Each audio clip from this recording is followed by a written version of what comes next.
За днес, приятели, гювеч по-гошански, изпечен със свински гърди, от качествено българско месо и картофи.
А знаете ли откъде идва рецептата?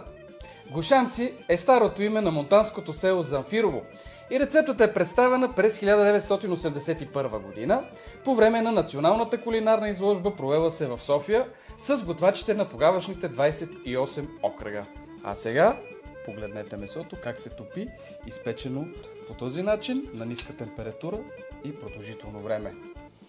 Крехко и много ароматно.